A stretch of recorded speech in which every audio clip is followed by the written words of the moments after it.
President Trump's special envoy Steve Witkoff is headed to Russia for peace talks with Russian President Vladimir Putin.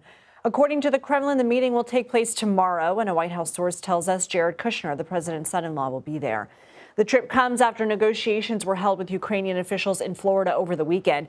U.S. Secretary of State Marco Rubio says an end to the war must include a plan to maintain Ukraine's independence and that there's more work to be done. We had another very productive session building off Geneva, building off the events of this week. But there's more work to be done. This is delicate. It's complicated. There are a lot of moving parts. And obviously there's another party involved here that'll have to be a part of the equation. Russian missiles and drones continue to bombard Ukrainian cities. The latest attack killed 4 people and injured at least 40 others in the eastern city of Dnipro. Multiple lawmakers have expressed concern that the original U.S. brokered peace proposal skews in favor of Russia. Republican Ohio Representative Mike Turner was asked about the plan and his concerns on Face the Nation yesterday.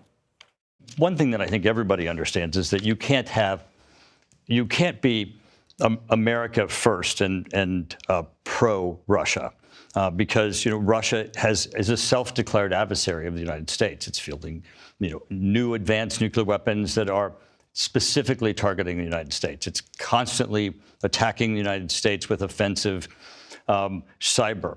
It continuously identifies both NATO and the West, the United States, as its adversary. For more on this, I want to bring in CBS News intelligence and national security reporter Olivia Gazis. Olivia, in Paris today, Ukrainian President Zelensky said there are still tough issues that need to be worked through. What are those issues?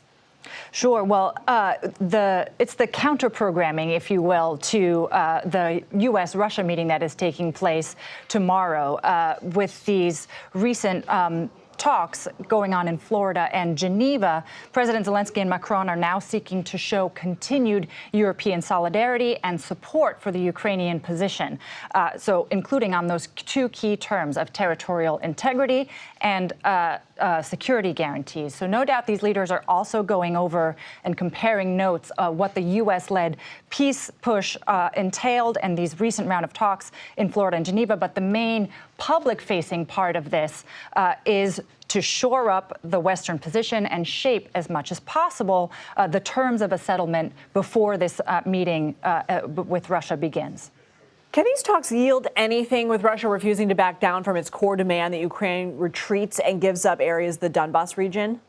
So I think the chances of a final peace deal emerging in the immediate term are still vanishingly small. Neither side has given any indication that it's retreating from these highly incompatible core demands. And part of the problem with how all of this tumbled out into the open is that Russia effectively had the deal that it may have been most willing to accept on the table in those original 28 points that leaked late last month. But that version was unacceptable to Ukraine and the European nations that have been supporting it. So now the trick has been to find somewhere in the middle. And while negotiators called this last round of talks, you heard Secretary Rubio call them very productive, he very notably took no questions yesterday. So there's no opportunity to pressure test what parts might be softening or what additional sweeteners Special Envoy Witkoff and Jared Kushner may be adding to the mix tomorrow.